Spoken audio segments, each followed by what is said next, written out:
A millionaire recognizes his missing son's necklace on a street girl, and the truth comes to light. She claims she found the necklace in an abandoned house, but her description matches perfectly the mansion where everything began. Buried in the garden, there were the boy's clothes. From that moment on, he understands, the disappearance was never an accident. It was a message. If this story interested you, don't forget to subscribe to our channel and tell us what city you're watching from. Continuing. There was a time when Robert Anderson commanded boardrooms with firm speeches and decisions that moved millions.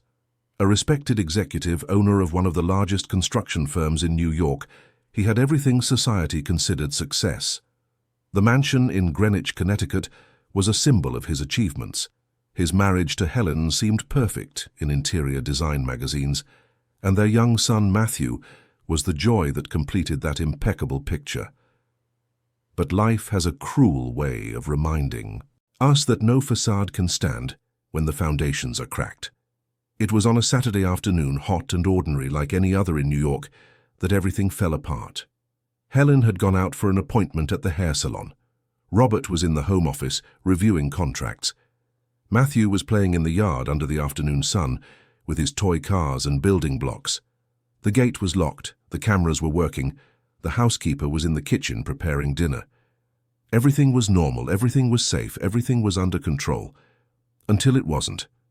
When Robert went down to call his son for a snack, he found only toys scattered across the grass. Matthew's favorite red car was overturned near the rose bed. The colorful blocks formed an unfinished tower, but the boy wasn't there. Robert called out. He called again, louder. He ran through the yard, checked every corner, looked behind the trees, searched the tool shed. Nothing. His heart began to beat erratically. The housekeeper hadn't seen anything. She had been in the kitchen for the last 20 minutes. The security cameras only showed an empty yard at a certain point, as if the boy had simply vanished. There was no record of anyone jumping the wall, no signs of a break-in, no evidence of an invasion. It was as if Matthew had been swallowed by the air. The police were called. Helen rushed home barefoot, her hair still wet from the salon. Despair took over the mansion. Police officers searched every room, questioned neighbors, checked footage from the street cameras. Nothing, absolutely nothing to explain the disappearance of a 5-year-old boy from inside his own home in broad daylight. The first few days were a blur of interviews, searches, and appeals on television. Robert offered increasingly larger rewards. He hired private detectives. Helen had a nervous breakdown and had to be hospitalized. The press turned the case into a national headline. Theories emerged and dissolved. A quick kidnapping, a ransom demand that never came, a possible runaway child, the involvement of someone close. Nothing was confirmed. After months, the investigation went cold. The police had no concrete leads. The detectives had exhausted every possibility. The case remained open, but with no movement. Robert and Helen found themselves trapped in an endless nightmare, with no body to bury and no answer to accept. Only the cruel absence, and the guilt that grew like a weed. The marriage didn't survive. Helen drowned herself in alcohol and pills, blaming Robert for being at work while their son disappeared.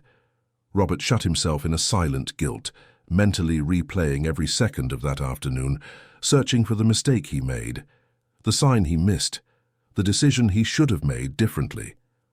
The fights became daily, the accusations a constant poison. A year after Matthew's disappearance, Helen left the mansion, taking only a few suitcases and a bottle of vodka. Robert continued to live there alone for a few more months, but the house had turned into a mausoleum. Every room held memories that suffocated him. Matthew's room remained untouched, with the toys organized and the bed made, as if the boy might return at any moment. But he never came back, and Robert wasted away in that wait. Eventually, he sold the mansion for a price well below market value, unable to negotiate or care about money. The company was handed over to a managing partner. Robert moved into a simple apartment in the East Village, a place where no one knew him, where he could be just another urban ghost. He stopped shaving regularly, stopped wearing suits, stopped answering phone calls. He lived off an automatic payment the company deposited, enough for a minimal existence. The years dragged on like decades. Robert walked the streets of New York aimlessly, watching children in parks, always searching for a familiar face that never appeared. He attended support groups for parents of missing children, but the stories of others only deepened his pain. He tried therapy, but the words couldn't reach the void that inhabited him. He tried to start over, but every attempt stumbled upon the memory of Matthew. It was on one of those aimless walks on a grey afternoon during a New York winter that Robert saw the girl. She was sitting on the sidewalk of St. Mark's Place, near a bus stop, with an empty soda can in front of her to collect coins. She must have been about 12 or 13, but her thin body and stooped posture suggested someone who carried much more than her age. Tangled dark hair fell over her dirty face. Clothes far too big, torn at the knees, smelling of mildew and the street. Bare feet, calloused, accustomed to the hot asphalt and the cold of the early morning. Robert was about to walk past, as he always did. He saw children on the streets every day. New York was full of them. Each one was a punch to the gut, a reminder that his son could be in a similar situation, but he had learned to look away, to move on, to not get involved. He had already donated fortunes to charities, had tried to help individuals, but nothing filled the void. Nothing brought Matthew back. But something made him stop that afternoon. The girl was fiddling with something around her neck, adjusting a necklace hidden under her dirty shirt. For a second, when she lifted her head and the object reflected the faint afternoon light, Robert felt his heart stop. It was an anchor pendant, small, silver, with a green stone in the center. He had given an identical necklace to Matthew 3 days before he disappeared. It was a special gift, bought at an expensive jewelry store on Fifth Avenue, an anchor, because Matthew loved stories of pirates and sea adventures. The green stone was a small emerald, the deep green that Matthew said was the color of the ocean. In his books, the boy had been so happy he had worn the necklace to sleep that night. Robert approached slowly, his heart pounding so hard it felt like it would leap out of his mouth.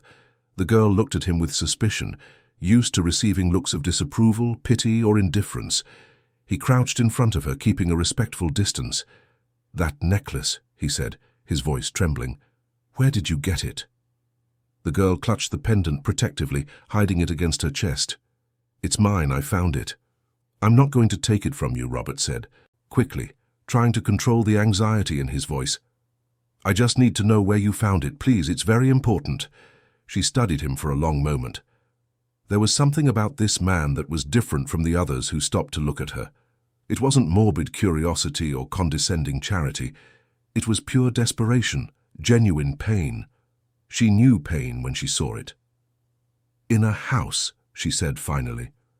"A big abandoned house.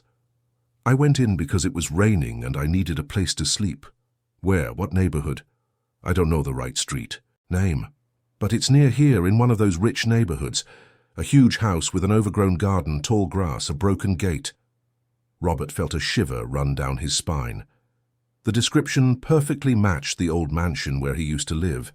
He had sold it to an investor who planned to demolish it and build a condominium, but for some reason, the work never started. The property was left abandoned. "When did you find the necklace?" "About 3 months ago. It was in the yard, kind of buried near some dead rose bushes. It shone when the sun hit it. I thought it was pretty, cleaned it up and kept it." Robert closed his eyes, fighting against a wave of emotions. 3 months ago, almost 5 years after Matthew's disappearance. How did the necklace get there? Why was it buried? What else could be in that house? "Did you see anything else? Anything different in that house?" The girl hesitated, her eyes filled with something Robert couldn't quite identify. Fear, maybe, but also something more. An urgency to tell, to share a burden. "There were clothes," she said quietly. "Kids' clothes. Buried too, but not as deep. Could see a piece of blue fabric sticking out of the dirt. I didn't touch it, I was scared." Robert's world spun. Kids' clothes. Buried. In the house where Matthew disappeared. Every missing piece of the puzzle seemed to be there, hidden for years, waiting to be discovered. "There's one more thing," the girl continued, her voice even lower. "After I found that necklace, I started seeing strange men hanging around there. Men in suits who aren't from the neighborhood. They just watch the house, take pictures. One time one of them saw me and chased me, but I managed to escape through the alleyways. I've avoided that place ever since. Robert felt a cold knot in his stomach. Someone was watching the house. Someone who didn't want anything to be discovered. Someone who perhaps knew exactly what happened to Matthew. "What's your name?" he asked. "Marina, but everyone just calls me Murray." "Murray, I need your help. That necklace belonged to my son. He disappeared from that house 5 years ago. We never found any sign of him. If you take me there, if you show me where you found these things, I promise I will take care of you. I'll give you a safe place to stay, food, whatever you need." Marina looked at him with the old suspicion of someone who had been deceived many times. Promises were cheap on the streets. Adults lied all the time. But there was something in this man, a broken sincerity, a vulnerability she rarely saw. "You're not going to turn me over to child services?" "No, I won't force you to do anything. But I give you my word that I will protect you." She thought for a long moment. Then, slowly, she nodded. "Okay, but we go during the day, with lots of people around. And if I feel like something's wrong, I'm leaving. Deal?" They arranged to meet the next day on the same corner at 10 in the morning. Robert gave her all the money he had in his wallet, a crumpled $100 bill. Marina took it with surprise, muttered a thank you and disappeared down the street, blending into the urban crowd. Robert stood there for long minutes, looking at the spot where she had been, clinging to the memory of the anchor necklace reflecting the light. For the first time in 5 years, something inside him moved beyond guilt and despair. It was fragile, dangerous to feel, but undeniable. It was hope. That night, Robert couldn't sleep. He paced his small apartment, made coffee at 3 in the morning, and stared out the window at the lights of the city that never rested. Thoughts tumbled in his head. What if it really was Matthew's necklace? What if those buried clothes were his? What if there was still a chance, however small, to find out what happened? But another, crueler voice whispered doubts. What if it was just a coincidence? What if it was a similar necklace? What if he was deluding himself again, as he had done dozens of times over the past years, chasing shadows and crashing against reality? It didn't matter. He had to know. He had to see it through to the end. At 9:30 the next morning, Robert was already at the designated corner. He had showered, shaved for the first time in weeks, and put on clean clothes. He felt strange, as if waking from a long sleep. Marina appeared punctually at 10, looking surprised to find him there. Perhaps she thought he would have given up like so many, others who make promises and vanish. They walked together through the streets of New York. Marina knew every shortcut, every alley, every dangerous corner to avoid.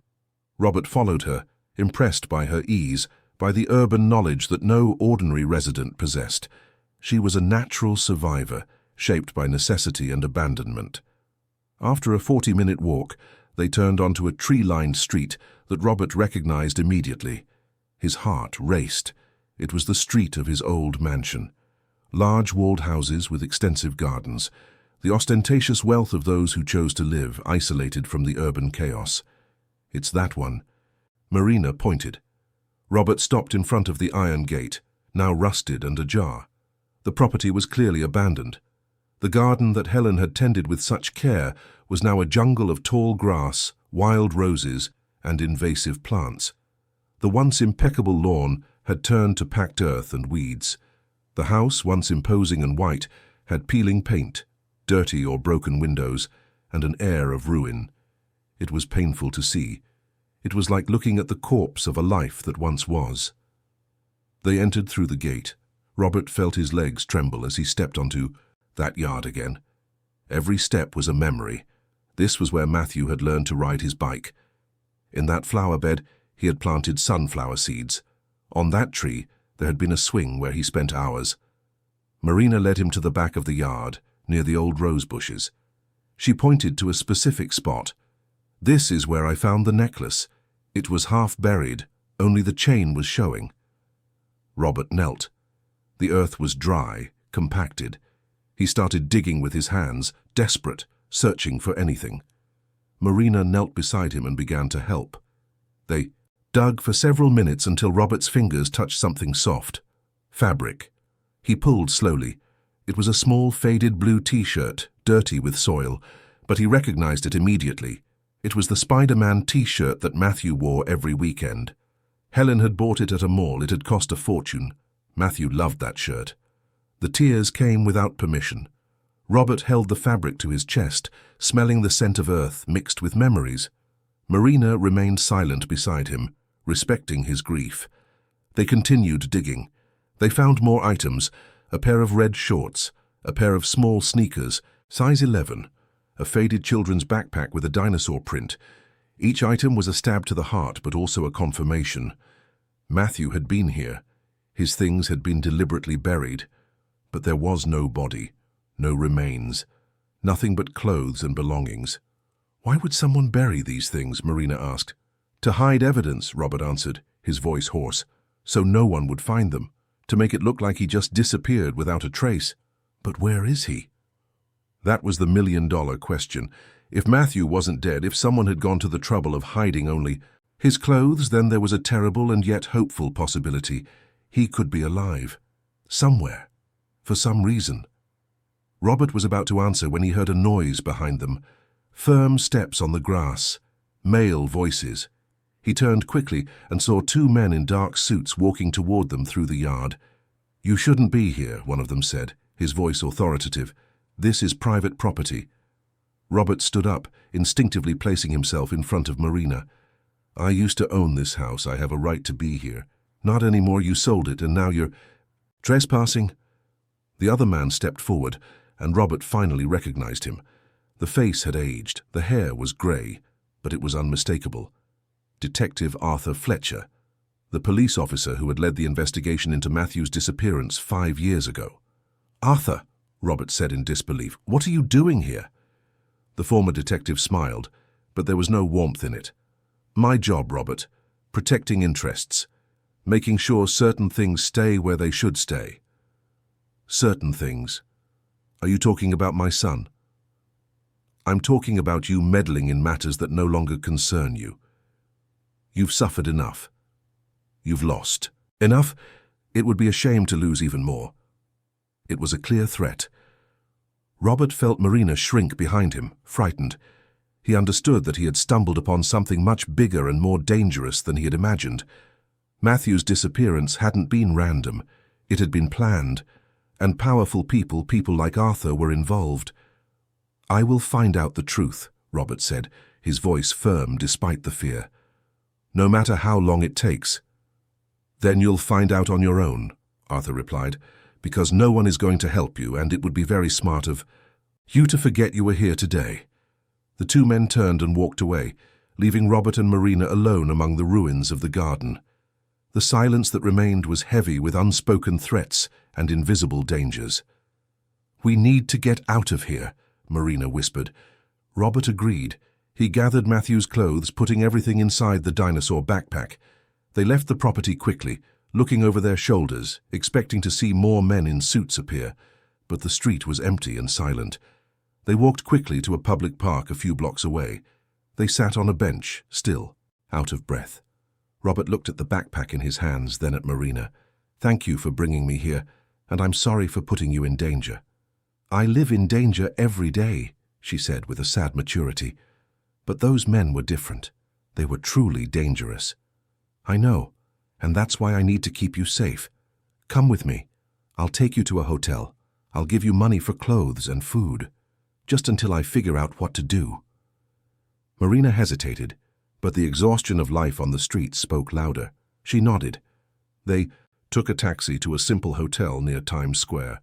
Robert paid for a week in advance, gave Marina more money to buy clothes and whatever else she needed.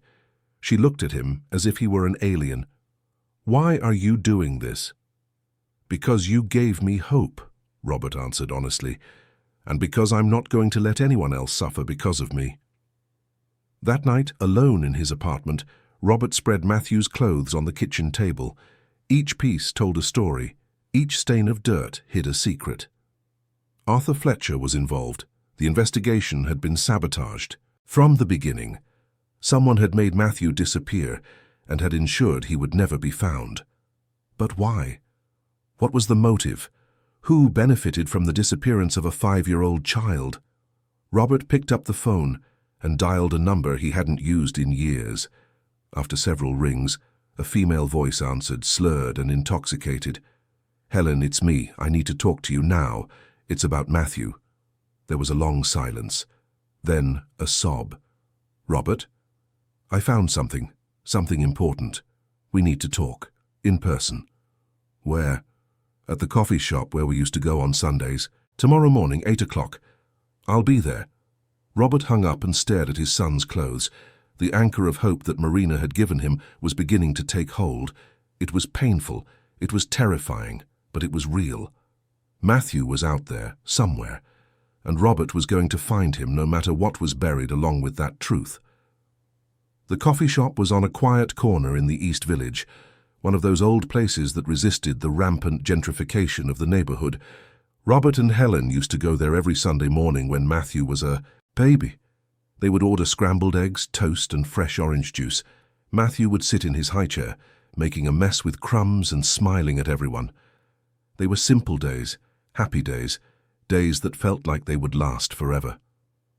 Robert arrived 10 minutes early. He chose the same table they always sat at near the window, where they could watch the street. He ordered only a black coffee and stirred it nervously, mentally rehearsing how he would start the conversation. It had been 2 years since he had seen Helen in person. They only spoke through sporadic, neutral text messages about bureaucratic matters of the divorce they had never fully finalized. Helen arrived punctually at 8. Robert barely recognized her. The woman who walked through the door of the coffee shop was a shadow of the one he had married 15 years ago. Helen had been beautiful, vibrant, full of life. Her blonde hair was always perfectly styled, her skin tanned from the country club, her body athletic from her religious Pilates classes. Now, at 42, she looked 60. Her hair was unevenly bleached with dark roots showing. Her puffy face betrayed years of alcohol abuse. Her body was too thin, angular, lifeless. But it was her eyes that were the most frightening, empty, completely devoid of any light. She sat down across from him without a word. She ordered a vodka and orange juice. The waiter exchanged a look with Robert, but brought the drink without comment. Helen took a long sip before speaking. "So?" Her voice came out raspy, tired. "What did you find out about Matthew?" Robert took a deep breath and told her everything. The meeting with Marina, the anchor necklace, the return to the old mansion, the buried clothes, the appearance of Arthur, Fletcher with his veiled threat. Helen listened in silence, taking regular sips of her drink, showing no emotion on her face. When he finished, she stared out the window for long minutes. Robert waited, used to her silences. Finally, Helen turned her face, and he saw tears streaming down, silent and plentiful. "I knew it," she said. "I always knew there was something wrong with that investigation. Arthur closed every door, deflected every lead. When I tried to insist, he would calm me down with that authoritative voice saying he was doing everything right. But he never did. He never wanted to find Matthew. Why didn't you ever tell me this? Because you wouldn't have believed me. You were so desperate, so willing to trust any authority figure who promised to help. And I was starting to drown in drink, losing my credibility. Who would believe the alcoholic mother over the respected detective?" Robert felt a tightness in his chest. She was right. He probably wouldn't have believed her. He was so blinded by guilt and despair that he trusted Arthur implicitly. "There's something else you need to know," Helen continued, her voice trembling. "Something I've hidden from you all these years. Something that might explain why Matthew disappeared." Robert leaned forward, his heart racing. "What?" Helen took another long sip of vodka, as if needing chemical courage. She closed her eyes and released the words she had held like poison for so long. "Matthew isn't your biological son." Robert's world stopped. The words echoed in his head like a dissonant bell. It wasn't possible. He had seen Helen pregnant. He had been in the delivery room. He had held the baby in his arms minutes after birth. He had watched the boy grow up with features he recognized. How could he not be his son? "What are you saying?" he managed to ask, his voice sounding strange. "I had an affair," Helen said, the tears now falling freely. "A year before I got pregnant. It was brief, it was a mistake, it was weakness. You were always working, always traveling, always choosing the company over me. I felt lonely, abandoned. And he was there, attentive, present. Who? Helen hesitated, but then let the name out like a final confession. Arthur Fletcher. Robert felt as if he had been punched in the stomach. Arthur, the detective who investigated the disappearance, was Matthew's biological father. Everything started to make a sick kind of sense. The sabotaged investigation, the ignored leads, the threats for Robert to stop looking. Arthur wasn't protecting a random crime. He was protecting something personal, something involving his own son. Did he know? Robert asked. He knew. He found out when he saw Matthew for the first time, years after our affair. He recognized his own features in the boy's face. He came to me, confronted me. I confessed. He was furious, but he was also trapped. He was married, had a career, a reputation. He couldn't acknowledge a child out of wedlock, especially one who was officially yours. So he what? Decided to make the boy disappear so he wouldn't have to deal with the responsibility? No, Helen denied vehemently. Arthur may be many things, but he wasn't the one who took Matthew. I'm sure of it. He loved the boy in his own twisted way. He always asked about him, asked for pictures. He suffered just as much as we did when Matthew disappeared. Then why did he sabotage the investigation? Why is he threatening anyone who seeks the truth? Helen was silent for a moment, processing. Maybe because the truth would expose his involvement. Maybe because he's afraid they'll discover the paternity. Or maybe, she paused, her eyes widening with a realization, maybe because he knows who took Matthew and can't do anything without incriminating himself. Robert stood up abruptly, the chair scraping loudly against the floor. He needed to process all of this. Matthew wasn't his biological son, but he was his son in every way that mattered. He had raised that boy, loved him, been his present father for the first 5 years of his life. Genetics didn't change that. But it changed the entire context of the disappearance. Who else knew about your affair? He asked. No one. We were extremely careful. Discreet meetings, always far from familiar places. Never in our house, never near our social circle. It ended quickly, 3 months at most. I ended it when I realized I was putting my marriage at risk. Arthur accepted it. We went on with our lives, until Matthew was born. But someone could have found out. Someone who knew you both, who saw something, who suspected. Someone who decided to use that information. Helen nodded slowly. I've thought about it 1,000 times. I've run through every possibility in my head. There was a time, a few months before Matthew disappeared, when I felt like I was being watched. Nothing concrete, just a feeling. Cars parked on the street for too long, shadows, silent phone calls. I thought it was paranoia. Did you tell Arthur? I did. He said he would investigate discreetly but never got back to me. He told me to stay calm, that it was nothing. A few weeks later, Matthew was gone. Robert started pacing the coffee shop. The other customers looked on with curiosity, but he didn't care. His mind was racing with possibilities, connections, theories. If someone had discovered the affair and Matthew's true paternity, they could have used it for blackmail. But blackmail against whom? Arthur? Helen? Robert himself? Did you receive any ransom demand? Any threat? Anything? He asked. Nothing. That was the strangest part. Kidnappings usually have ransom demands, negotiations. But with Matthew, there was nothing. Just silence. As if he had simply ceased to exist. Robert returned to the table and sat down heavily. I need to talk to Arthur. Face to face, no witnesses, no threats. I need him to tell me everything he knows. He won't talk. He's protecting something or someone. Then I'll make him talk. Helen took Robert's hand across the table. It was the first time they had touched in years. Her hand was cold, trembling, but the gesture was genuine. Be careful, Robert. Those people showing up, watching the house, threatening you, they aren't playing around. I lost Matthew. I don't want to lose you, too. You won't lose me. And we're going to find our son. It doesn't matter who the biological father is, Matthew is ours. And he's alive, Helen, I can feel it. Those buried clothes, the absence of any worse evidence, it all indicates that someone took him but kept him alive.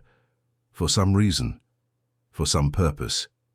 They stayed there for another hour, talking, reminiscing, crying together for the first time since the disappearance. There was a catharsis in that reunion, a release of years of guilt and resentment. It didn't solve everything. It didn't heal the wounds, but it built a bridge. They were allies again, united by the same goal. When they left the coffee shop, Helen seemed a little less ghostly. She promised to seek professional help for her drinking, promised to try to reconnect with life. Robert promised to keep her informed of every step of the investigation. He returned to the hotel where he had left Marina. He knocked on the room door. She opened it wearing new, clean clothes, her hair washed and tied back in a ponytail. She looked years younger, or perhaps just her actual age, 13, just a child who had been forced to grow up too fast. "Did you get some rest?" Robert asked. "I slept for the first time in months without being afraid of waking up to being robbed." Or worse, it was weird. Good, but weird. Robert entered the room and sat in the only available chair. Marina sat on the bed, cross-legged, looking at him curiously. "I spoke with my ex-wife. She told me things that change everything, and now I need your help again if you're willing." "What do you need?" "I need to find the man who was at the house yesterday, the one in the suit, the one who threatened me. I need to talk to him without anyone else knowing. And you know, the streets, the hidden places, the paths that people like others. Him don't know." Marina thought for a moment. "I can try to find out where he went.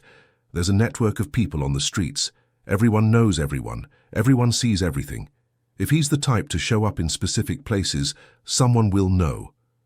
It's dangerous. I don't want to put you at risk again." "I'm already at risk.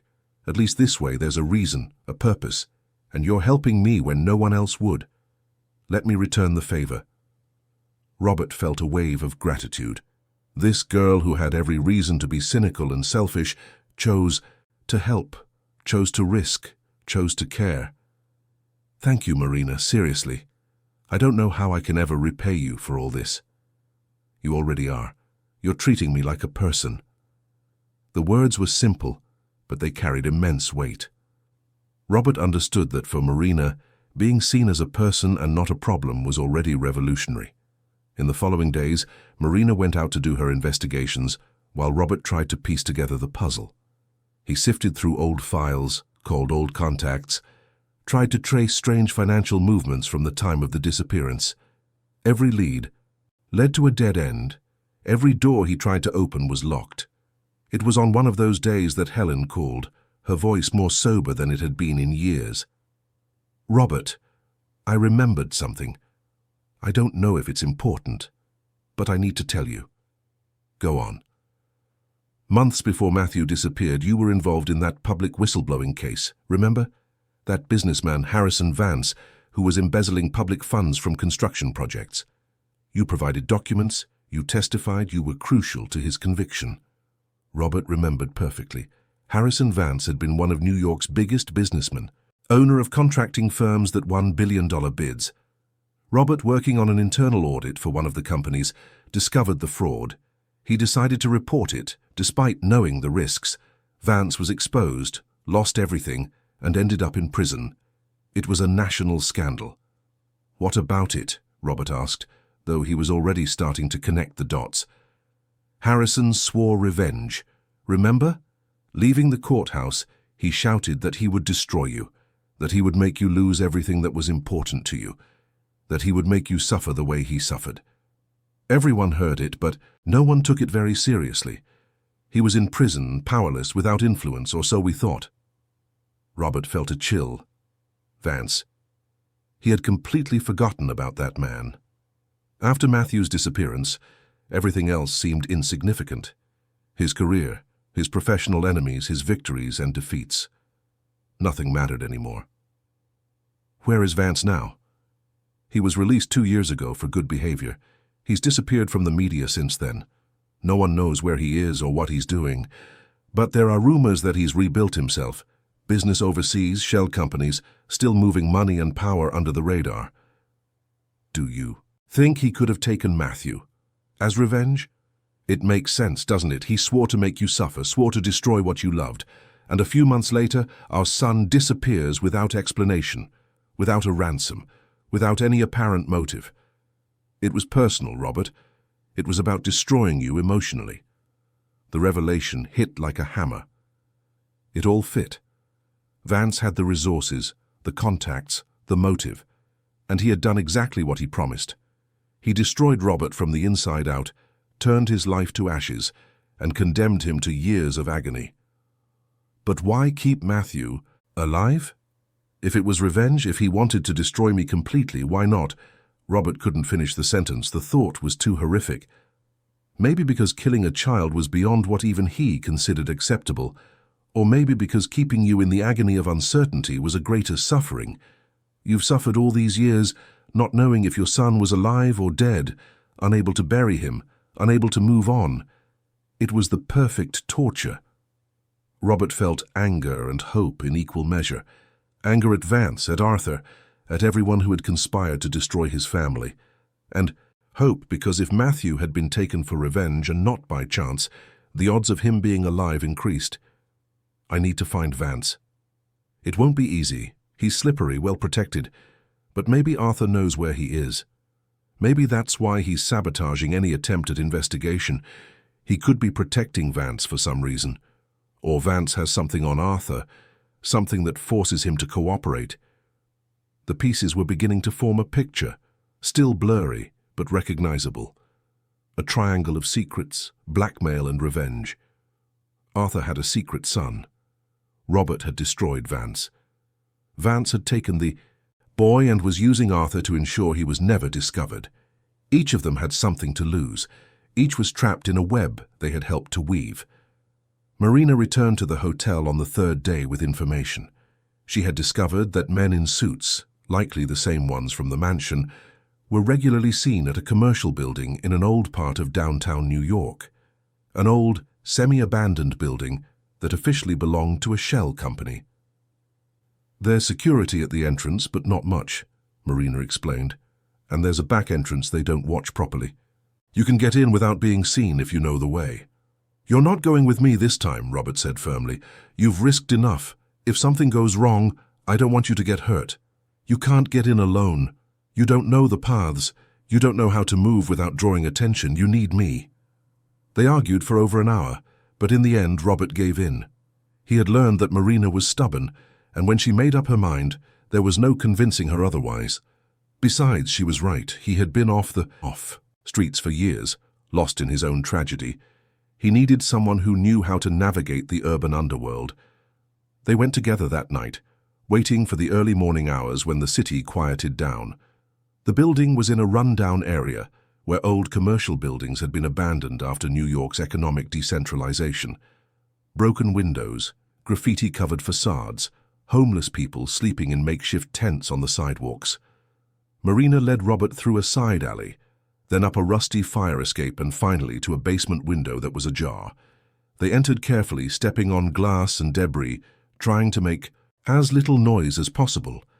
The interior was a labyrinth of dark corridors and empty rooms. They used the flashlight on Robert's phone to light the way. They went up a few floors until they heard voices. They followed the sound to a slightly open door. Robert peeked through the crack. It was a room converted into a makeshift office. Arthur Fletcher was there, sitting in a plastic chair, talking on the phone. The conversation was tense. "No, I took care of it. He won't be snooping around anymore. Yes, I know it's risky, but I had no choice. And is the boy okay? Good. Keep it that way. There can't be any mistakes now, not after all this time." Arthur hung up and sat in silence, his head in his hands. He looked exhausted, broken. Robert pushed the door open and walked in. Arthur jumped up, his hand instinctively going to where he would normally carry a gun. But there was nothing there. He relaxed slightly upon recognizing Robert, but the tension remained. "How did you find me?" "I have my sources. We need to talk. No lies this time, no threats, just the truth." Arthur glanced at the door, considering shouting for help. But something in Robert's eyes made him hesitate. It wasn't a threat. It was a plea. It was paternal desperation, recognizing paternal desperation. "All right," Arthur said finally, sitting back down. "The truth. But you're not going to like it." Robert sat in the opposite chair. Marina stood in the doorway, watching the corridor, and Arthur began to tell a story of mistakes, weaknesses, and revenge that had shaped the last 5 years of their lives. A story that was far from over. Arthur lit a cigarette with trembling hands. The smoke spread through the small room, creating a haze that seemed to materialize all the secrets he had kept for years. Robert waited in silence, knowing that pressing him wouldn't help. This man needed to tell it in his own time, in his own way. "When I found out Matthew was my son," Arthur began, his voice hoarse, "it was like taking a bullet to the chest. I was on a routine investigation near your house, and I saw Helen in the yard with the boy. He must have been about 3, and when I looked at his face, it was like looking in a mirror. From the past.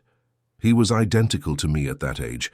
The same eyes, the same face shape, even the way he smiled." He took a long drag before continuing. "I confronted Helen. She confessed everything. She cried, begged me not to tell you, said the boy had a father who loved him and didn't need another one. I was furious, hurt, but she was right. What was I going to do? Show up and say, 'Surprise, I'm the biological father'?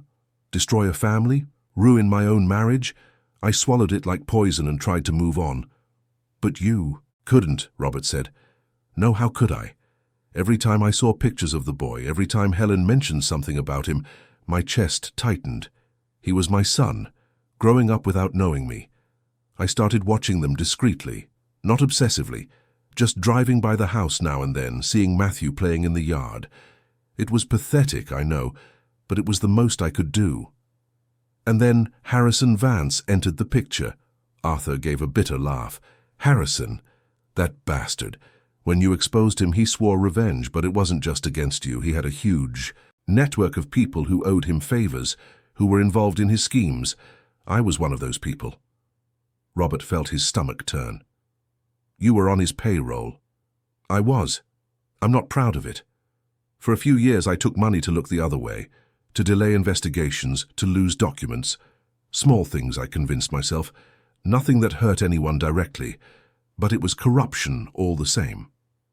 So when Vance was arrested because of me, you were at risk too." "Exactly. He had evidence against me, documents, recordings, bank records. He called me from prison, said he would turn me in along with a dozen other people unless I did something for him." Robert felt anger boiling in his chest, but forced himself to stay calm.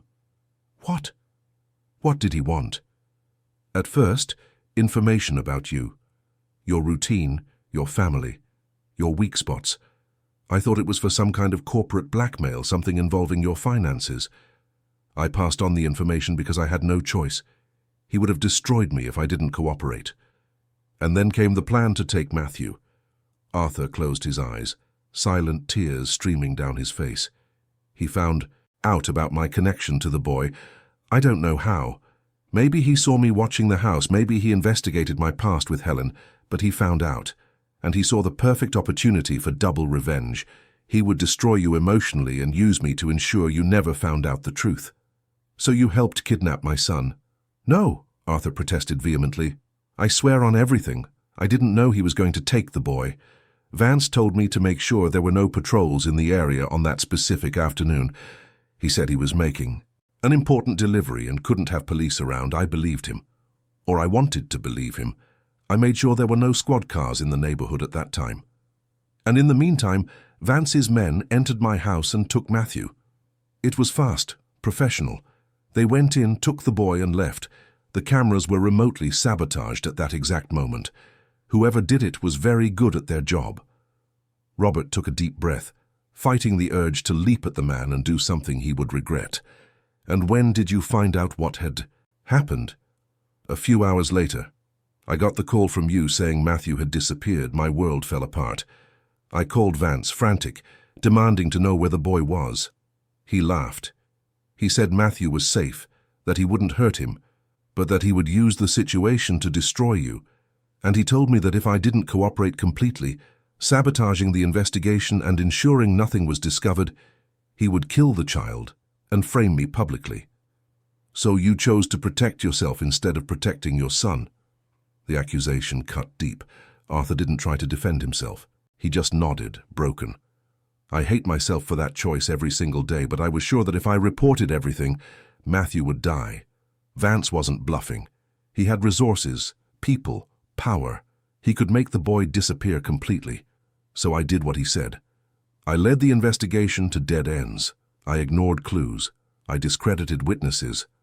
I convinced everyone that there was nothing to be done. And all that time, my son was where? I don't know exactly. Vance never told me the precise location, but he assured me Matthew was well cared for, that he had been placed with people who would raise him as their own son. He said the boy would have a new life, a new identity, far away from everything. Robert felt a mix of relief and fury. Matthew was alive. He had been raised by other people. He had grown up not knowing who he really was. 5 stolen years, 5 years of lost memories. Where is he now? Arthur hesitated. I can't tell you. I'm still under threat. If Vance finds out I've revealed anything, he'll carry out his threat. He's already destroyed everything. He's taken my son, my marriage, my life. What more can he do? He can take Matthew's life, and not just his. Robert frowned. What do you mean? There's another boy involved, another son of mine, from another relationship I had after Helen. Vance found out about him too. He took them both. He's using both of them as collateral to ensure I continue to cooperate. The revelation landed like a bomb. Robert tried to process it. Arthur had another son, also kidnapped by Vance. 2 boys being used as pawns in a sick game of revenge and blackmail. How old is this other boy? 8. His real name was Lucas, but I know he's been renamed too. His mother was a woman I met on another case, another one of my mistakes. She died in an accident 3 years ago. Lucas was left alone. Vance took him easily. And where are they? Both of them together. They are. Vance keeps them together, I think, for more efficient control. And because he knows it destroys me even more.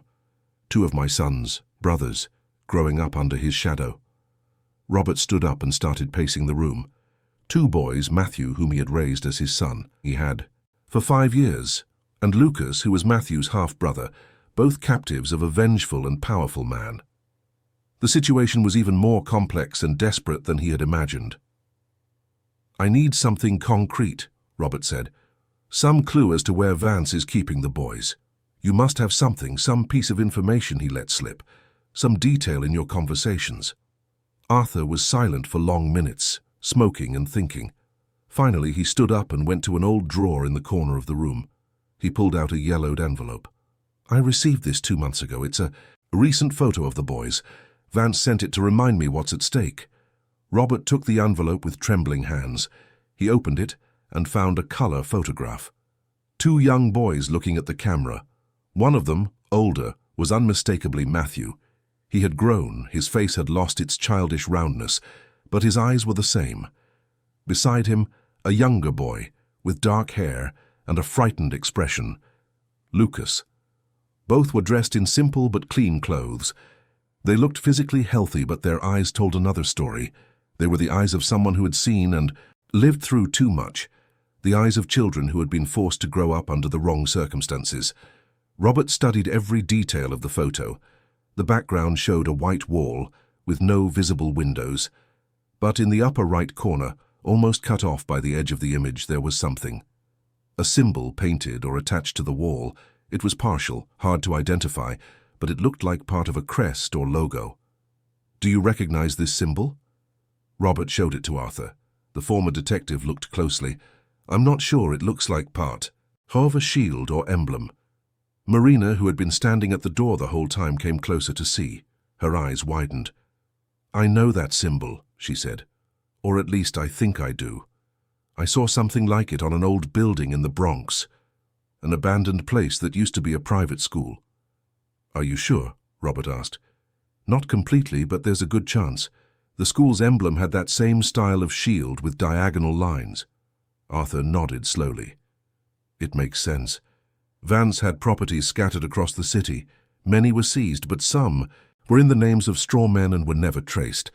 An abandoned school building would be perfect for keeping people hidden. Robert felt adrenaline coursing through his veins. He finally had something concrete, a possible place where Matthew and Lucas could be. It wasn't a certainty, but it was more than he'd had in 5 years. "What's the name of the school? Where exactly is it?" Marina thought for a moment. "St. Peter's Academy, I think. It's in the Bronx, near the subway. It closed about 7 or 8 years ago. The building is still there, but everyone avoids it because they say strange people hang around." "Strange people like men in suits?" "Exactly. And dark cars that are parked there sometimes. The homeless people in the area say there's some kind of operation going on inside, but no one dares to check it out." Robert put the photo in his pocket. He looked at Arthur. "You're coming with me. I'm not doing this alone, and you owe me this." "I can't. If Vance finds out I betrayed him, he'll kill the boys." "Vance already betrayed you. He's been using your sons as shields for years. When are you going to find the courage to face him?" The question echoed in the room. Arthur stared at his own hands, at the marks of years of wrong decisions and accumulated cowardice. Robert saw the exact moment something broke inside the man. Maybe it was the guilt finally outweighing the fear. Maybe it was the exhaustion of years living in that psychological prison. Or maybe it was simply paternal instinct, late but real, finally speaking louder. "All right," Arthur said. "I'll go with you. But we need a plan. We can't just storm in. Vance has security, he has resources. If we go in recklessly, we'll only make things worse." Robert agreed. For the first time in years, he wasn't acting alone. He had allies, however unlikely. Arthur, with all his baggage of mistakes, Marina, with her survivor's courage, and Helen, who was at home fighting her own demons, but had provided crucial information. They spent the next few hours planning. Marina drew a rough map of the abandoned school based on the times she had passed by. Arthur used his still-active contacts in the police force to get old blueprints of the building. Robert researched everything he could about Harrison Vance and his current businesses. The picture they formed was of a man who had rebuilt himself in the shadows. Vance now operated through shell companies, moving money in schemes that were legal on the edge of illegality. He had renewed political connections, using influence without appearing directly. He was a powerful ghost. "He's probably not at the school himself," Arthur said. "He must have people watching the boys, but he supervises from a distance. So our objective is to get Matthew and Lucas out of there before he knows, when it's too late." "How?" "The place must have surveillance guards." Marina smiled, and for the first time since Robert met her, he saw something other than sadness in her face. He saw cunning. He saw determination. "Leave the distraction to me. I know how to draw attention away from where it needs to be. I've done it plenty of times to survive." They agreed to go the following night. They needed time to prepare, gather some resources, think through every possible contingency. Robert returned to his apartment, but couldn't sit still. The photo of Matthew and Lucas was on the table. He looked at it every few minutes, memorizing every detail, every shadow. His son was alive. He had grown up away from him, had lost precious years, but he was alive. And tomorrow, if all went well, he would get him back. He would bring Matthew home, along with Lucas. He would put an end to this nightmare. He called Helen and told her everything. She was silent for a long time after he finished speaking. "I want to go with you," she said finally. "It's not safe. I need you to stay here, in case something goes wrong." "He's my son, Robert, our son. It doesn't matter what." "It doesn't. Happened, it doesn't matter who the biological father is. I carried that boy, gave birth to him, took care of him for 5 years. I have a right to be there when you find him." Robert understood. He couldn't deny her that. "All right. But you stay back, in a safe spot. You only come in after we've secured the area." "Deal." They spent that night awake, each in their own home, but connected by the same thought, the same fragile and desperate hope. Tomorrow, everything would change, for better or for worse. The next morning, Robert stopped by the hotel to pick up Marina. She was ready, dressed in practical dark clothes, her hair tied back. She looked like a miniature version of a soldier preparing for battle. "Are you scared?" Robert asked. "I'm always scared, but I've learned that fear doesn't stop you if you know what you're doing. You're 13 years old. You shouldn't have to do this." "You're right. But here we are." They met Arthur in an empty parking lot near the subway. He had managed to borrow a car, a discreet sedan that wouldn't attract attention. Helen arrived a few minutes later, driving her own car. She was sober, focused, with a determination in her eyes that Robert hadn't seen in years. They reviewed the plan one last time. Marina would go in first, pretending to be a homeless person looking for shelter. She would create a commotion, draw the guards' attention. Meanwhile, Robert and Arthur would enter through the back using the access Marina had identified. Helen would stay in the car, ready to pick everyone up as soon as they came out. It was simple, direct, and had 1,000 ways to go wrong. But it was all they had. They drove to the Bronx in silence. The day was grey, overcast, threatening rain, perfect for what they needed. Less visibility, fewer people on the streets. St. Peter's Academy was a 3-story building, 70s architecture, all exposed concrete now stained by time. Windows were broken or boarded up, rusted gates. What was once a garden was now just dirt and weeds. A high wall surrounded the property, but it had enough gaps to get through. They parked 2 blocks away. Marina got out first, walking with the hunched posture of someone who lives on the streets. Robert and Arthur waited 5 minutes before heading to the back of the property. Robert's heart was pounding so hard it seemed to echo in his ears. He was close, so close to getting back the son he thought was lost forever. He couldn't fail now, not after everything. They found the gap in the wall that Marina had described. They slipped through carefully, listening for any sound. On the other side, the abandoned garden offered enough cover to approach the building without being seen. They were just feet from the back entrance when they heard a shout. It was Marina at the front of the building, doing exactly what she had promised. Shouts, confusion, a perfect distraction. Robert and Arthur went in. The inside was dark, smelling of mildew and decay. But somewhere in that building, 2 boys were waiting, 2 sons waiting to be found, and Robert was not going to let them down.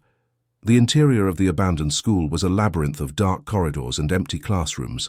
Broken school desks lay in corners, covered in dust and graffiti. Cracked blackboards still held mathematical formulas faded by time. It was like walking through a cemetery of educational dreams. Robert and Arthur moved slowly, alert to any sound beyond Marina's strategic shouts outside. With each step, Robert felt his heart race faster. Matthew was here, somewhere in this building. After 5 years of fruitless searching, sleepless nights, and slowly dying hope, he was just feet away from his son. They climbed a side staircase that creaked with every step. The second floor seemed better preserved than the ground floor. Some doors were locked with new padlocks, contrasting with the general decay. A sign that someone was actively using this space. Arthur signaled for Robert to stop. Male voices came from the end of the hall. 2 men were talking. Likely the guards left to watch the boys. Marina had done her job perfectly. They were distracted by the commotion outside. Robert and Arthur approached one of the locked doors. It was reinforced, probably installed recently. Through a crack in the old wood next to it, they could see inside. It was a classroom converted into a makeshift bedroom. 2 simple beds, a table, some shelves with books and clothes. And in the center, sitting on the floor playing cards, were them. Matthew and Lucas. Robert had to hold his breath to keep from making a sound. There was his son. He was 10 now, no longer the little 5-year-old who had disappeared. His face had matured, his body was taller, thinner. But it was unmistakably Matthew. He wore a simple blue t-shirt and jeans. His brown hair was longer than Robert used to keep it, and when he turned his face in profile, Robert saw the same nose, the same jawline. Beside him, Lucas looked smaller, more fragile. 8 years old, dark hair, paler skin. He also wore simple but clean clothes. The 2 were talking quietly as they played, seeming at ease with each other. Brothers who had been forced to become companions in this situation. Tears were streaming silently down Arthur's face. He was seeing his two sons together for the first time. Two boys who should have grown up in loving families, had normal childhoods, attended real schools, not this disguised prison. Robert signaled to Arthur. They needed to act fast. The guards could return at any moment. Arthur pulled out a small crowbar he had brought and began to pry at the padlock. The metal groaned far too loud for Robert's comfort. Inside the room, the boys stopped playing and looked at the door, alert. The padlock gave way with a snap. Robert pushed the door open slowly. Matthew and Lucas stood up immediately, backing away to the far side of the room. Years of being held here had taught them suspicion.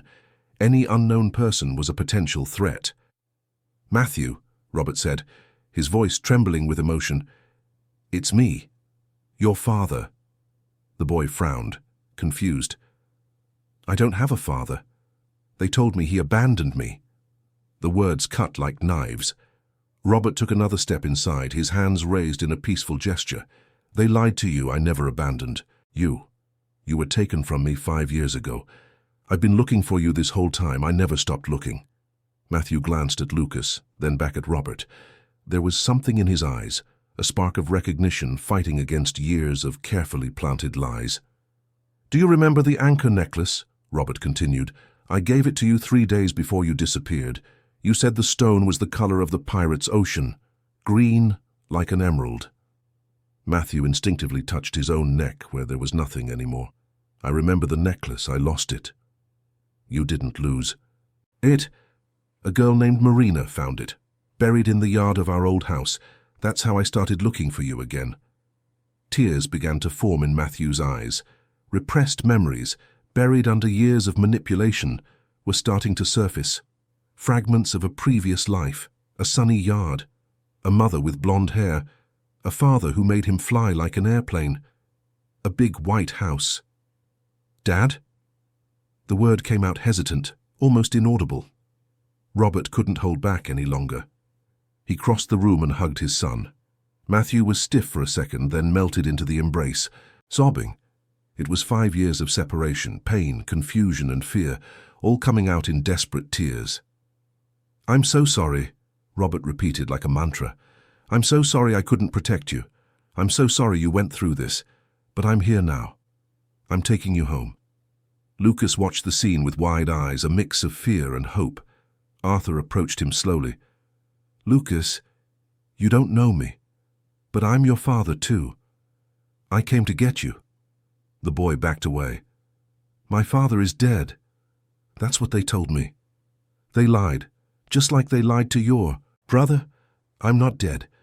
I didn't know you existed until recently, but I know now, and I'm going to take care of you."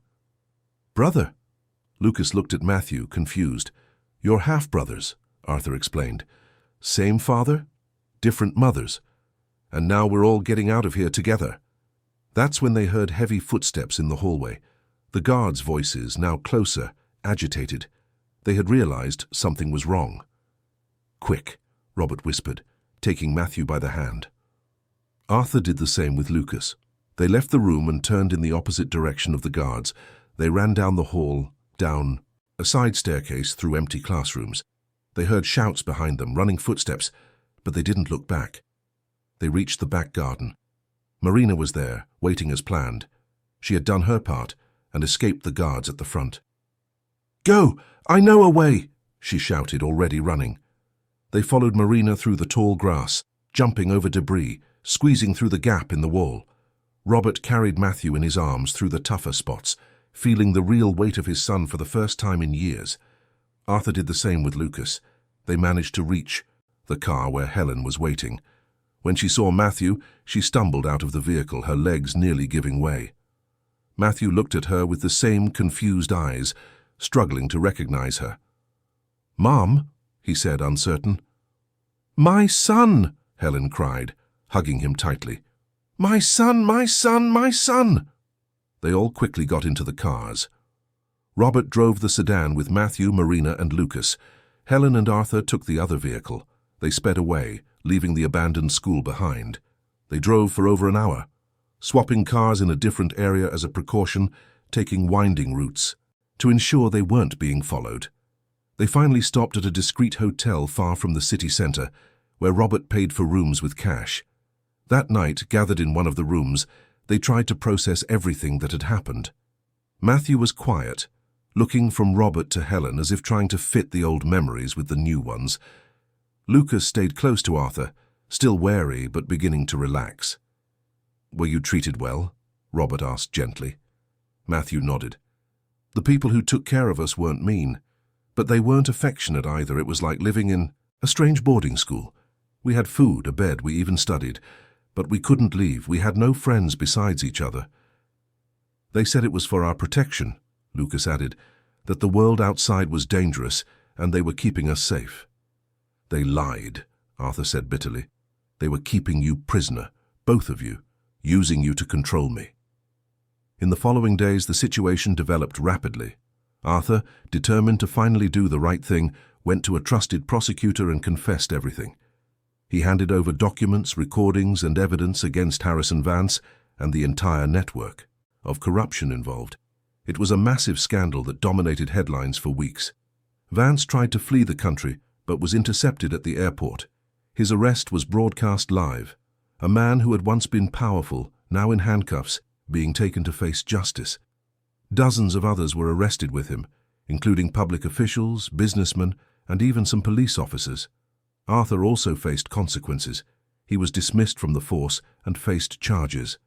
But his cooperation and the mitigating circumstances of being coerced resulted in a lighter sentence.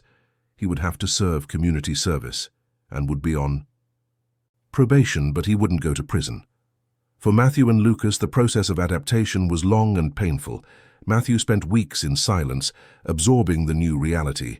He had sessions with psychologists specializing in childhood trauma. Slowly, old memories returned. He remembered the yard where he played, his mother singing while she cooked, his father teaching him to ride a bike.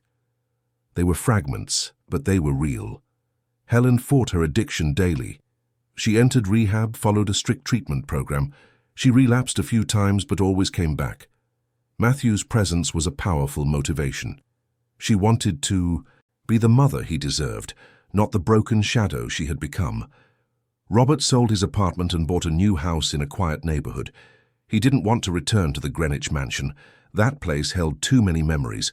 The new house would be a fresh start for everyone. Marina was officially integrated into the family. Robert began the adoption process. She would have a full name, documents, and education. She shared a room with Matthew until they felt comfortable in separate spaces. A special bond formed between them. She had helped him find his way back home. He had given her a real home. Lucas was placed under Arthur's temporary custody, but visited constantly. The two brothers, who had been kept together for years, needed that continuity. They played, studied, and grew up together, as they should have from the start. One Sunday afternoon, 6 months after the rescue, they were all gathered in the garden of the new house. Robert had prepared a barbecue. Helen brought a salad and had been sober for 3 weeks, her record so far. Arthur arrived with Lucas. Marina helped set the table. Matthew was more talkative, more like the boy he had been before. He laughed at his father's jokes, hugged his mother without hesitation, and ran around the yard with Lucas. He still had nightmares sometimes, still got startled by sudden noises, but he was healing. During lunch, Helen stood up to make a toast. "I want to thank every single person here. Robert for never giving up. Marina for finding what shouldn't have existed. Arthur for finally finding courage. Lucas for being a companion to my son when I couldn't be there. And Matthew," her voice broke, "my son, thank you for surviving, for holding on to memories, however small, that brought you back to us." They all toasted with juice and soda. It wasn't a conventional family. It was complex, born from mistakes and tragedies, but it was a family, and it was theirs. Robert looked around the table. Every person there carried scars. Each had paid a high price, but they had also chosen in the end to do the right thing. They had chosen to fight. That night, after everyone had left, Robert went into Matthew's room to say goodnight. The boy was in bed, reading an adventure book. "Dad," Matthew called before Robert could leave. "Did you really never stop looking for me?" Robert went back and sat on the edge of the bed. Not for a second, even when everyone said it was hopeless, even when I almost gave up on life myself, I never stopped looking. You were in my thoughts every minute of every day. I remembered you sometimes. I didn't know if it was a real memory or a dream, but I remembered a man making me fly, holding me tight, laughing. Was that you? That was me. And I'll keep holding you tight. Forever. Matthew hugged his father. It was the hug of a child who finally felt safe, the hug of a son who had come home. Robert left the room with tears in his eyes. Good tears this time. He went down to the living room, where Marina was reading on the sofa. "Is he okay?" she asked. "He is, thanks to you. If you hadn't found that necklace, if you hadn't helped me, none of this would have happened. I guess it was meant to be. Bad things happen, but sometimes good things do too. Sometimes we find family in the strangest places." Robert smiled. She was right. Family wasn't just about blood. It was about choice, presence, and love shown through actions. In the following months, life gradually returned to normal. Matthew went back to school, made friends, and joined the soccer team. Lucas also began to adapt better, less shy, more confident. Marina proved to be an excellent student, catching up on years of lost education with impressive ease. Helen managed to maintain her sobriety and resumed her career as an architect, working part-time. She still had difficult days, but she was no longer alone in her struggle. She had a support network. She had a purpose. Arthur completed his alternative sentence, working on social projects with at-risk youth. It was his way of atoning, somehow, for the mistakes of the past. His relationship with Lucas was cautious, but growing. They were learning to be father and son. Robert didn't return to the corporate world. He opened a small consulting firm from home, working only as much as necessary to support his family comfortably. His priority was to be present, to take Matthew to school, to help Marina with her homework, to cook dinners that they all ate together. A year after the rescue, Robert threw an 11th birthday party for Matthew. It had been impossible to celebrate the previous birthdays, each date just a painful reminder, but this one would be different. The house was filled with balloons, school friends, and music. Matthew wore a new Spider-Man t-shirt, a nod to the old one they had found buried. Helen had baked a 3-tiered cake. Marina and Lucas helped organize the games. When it was time to sing Happy Birthday, everyone gathered around Matthew. He closed his eyes to make a wish and blew out the candles. Everyone applauded. Robert hugged him. "What did you wish for?" "That we never get separated again. None of us. This strange family we've made. We won't, I promise." And he kept that promise. In the years that followed, through challenges, achievements, sorrows, and joys, that makeshift family remained united. Because they had learned the most important lesson, that true love is not measured by genetics or perfection, but by presence, by struggle, by never giving up, even when all seems lost. The anchor necklace, the one Marina had found and that had started it all, was restored and placed in a frame in the living room. It was their symbol, the anchor that kept them steady even in the most violent storms. Matthew grew up strong, balanced, knowing his full story. They hid nothing from him. He knew about his mother's affair, Arthur's biological paternity, Vance's revenge. He knew he had been used as a pawn, but he chose not to be defined by it. He chose to be defined by what came after, by the family that fought to bring him back. Lucas became his best friend as well as his brother. They were inseparable. Arthur officially shared custody with Robert in an unusual but functional arrangement. The boys moved between the two houses, had 2 present fathers, 2 families who loved them. Marina graduated from high school with honors and won a full scholarship to a prestigious university. She wanted to be a social worker to help other children like herself. Robert cried with pride at her graduation, as did Helen. The girl they had found on a street corner, alone and vulnerable, had become a brilliant young woman full of purpose. Years passed. Matthew turned 18. He was deciding on a university, a career, a future. Robert looked at the young man his son had become and felt a mixture of pride and melancholy. He had lost 5 crucial years of Matthew's life. He would never get that back. But he had the rest. He had every day since the rescue. He had every breakfast, every dinner, every conversation, every hug. He had the opportunity to be an active father, to be present, to love without reservation. "Are you okay, Dad?" Matthew asked, finding Robert alone in the garden one afternoon. "I am. Just thinking about everything we've been through, how we got here. It was a crazy journey." "It was, but it was worth every second of the fight. You were worth every second." Matthew hugged his father. "I know I lost years with you, but I gained the rest of my life, and that's what matters." They stood there, father and son, looking at the garden they had cultivated together. A new garden with no painful memories, only promises of the future. Helen came out of the house just then, followed by Marina and Lucas. Arthur was coming through the gate, bringing his new partner, a kind teacher who had accepted his complex family. They all gathered in the garden. They talked, laughed, and shared a meal and stories. It was an ordinary afternoon with no special events, but that's precisely what made it extraordinary. It was the normality they had fought so hard to achieve. As the sun began to set, painting the sky in orange and pink, Robert looked around and felt a sense of peace. It wasn't the absence of scars or pain. It was the presence of something greater. It was the certainty that no matter what life threw at them, they would be together. The anchor kept them steady, love kept them united, and as long as they had both, there would always be a safe harbor called home. End of story. Dear listeners, we hope the story of Robert, Matthew, Helen, Marina, Lucas, and Arthur has deeply touched your hearts. If you were moved by this journey of loss, search, redemption, and rebuilding, leave a like, subscribe to the channel, and tell us in the comments which moment marked you the most.